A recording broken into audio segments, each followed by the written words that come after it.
Hello everyone. In the last class we studied the story about a pretty young child who goes out hunting with his father, where his father incidentally bitten by the rattlesnake and hunted killed a doe, uses its liver and to extract the poison. And the little fawn went ahead and hid himself in the forest without the mother. Then Jody thinks it would be ungrateful and unappreciative if they let Fawn starve. Jody helped in searching Fawn and bought and gave his share of milk. What will be the next? We can see in this class, children. Jody gave himself over to thoughts of the farm. They passed the abundant clearing. He said, "Cut to the north, Milway. It was up here that Pa got bitten by the snake and killed the doe, and I saw the farm." Suddenly, Jody was unwilling to have Millville with him. If the fawn was dead, so could not be found. He could not have disappointment seen, and if the fawn was there, the meeting would be so lovely and so secret that he could not endure to share it. Now explanation, children. Jody engaged himself in thinking about the farm. They crossed a deserted piece of land in the forest. Jody gave direction as he told Millville to turn towards the north, where Penny got bitten by the snake. He had killed the doe and seen the fawn there only. All of a sudden, Jody became unwilling to be with Millville. He wondered if the fawn was dead or could not be found. He did not want Millville to see his disappointment.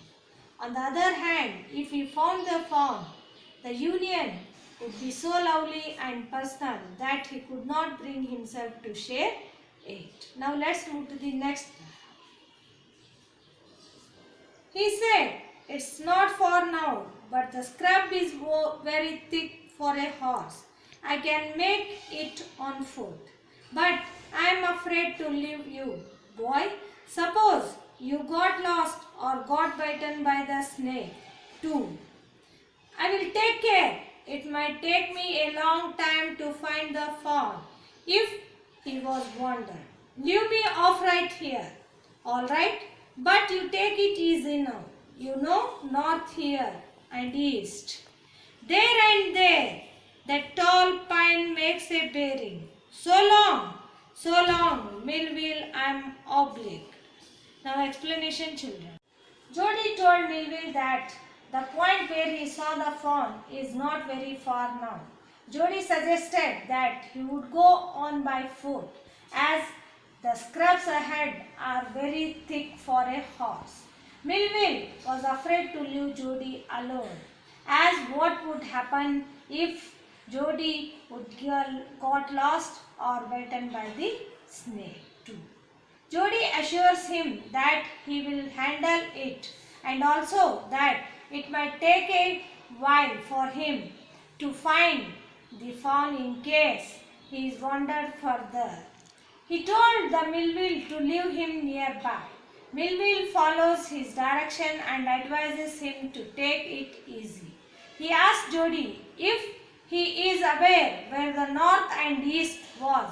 Jody told him by pointing out the directions that he knew and that the tall pine acts as a compass that helps in identifying the directions. Millville remarks that the pine is so long, to which Jody agrees and expresses his gratefulness. Let's move to the next para. He waited for the sound of the horse to end, then cut to the right. The scrub was still, only his own crackling of twigs sounded across the silence. He wondered for an instant if he had mistaken his direction. Then a buzzard rose in front of him and flapped into the air. He came into the clearing under the oaks. Buzzard sat in a circle around the crosses of the door. They turned their heads on their long, scrummy necks and hissed at him.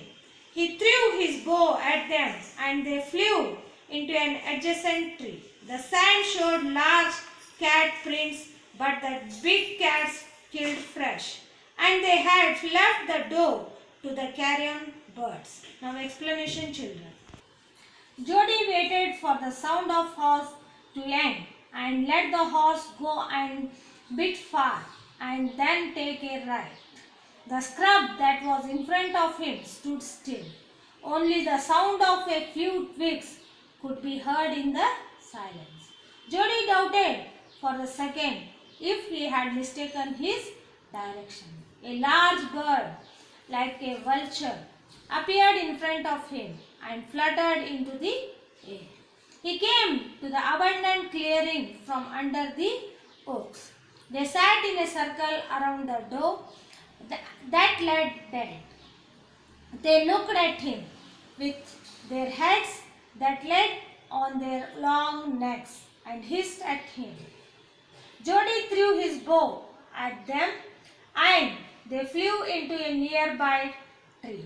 The sand showed marks of large cat footprints who had killed it recently and had left the doe for the carrion birds.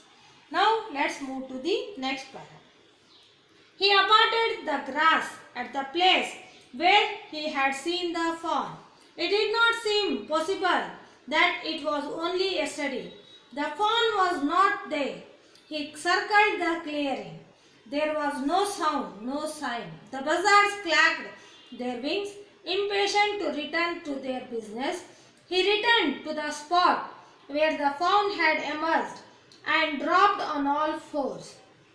Studying the sound for all the small hoof prints, the night's rain had washed away all tracks except those of cat and buzzards. Now explanation, children.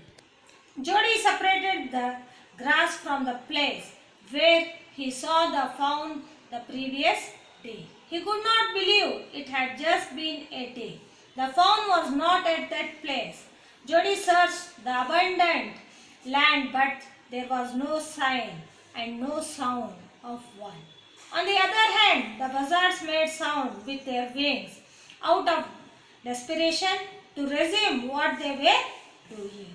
Jody began looking at its place where the fawn had appeared from found and began reading the small hoof print in the sand, but the rain from last night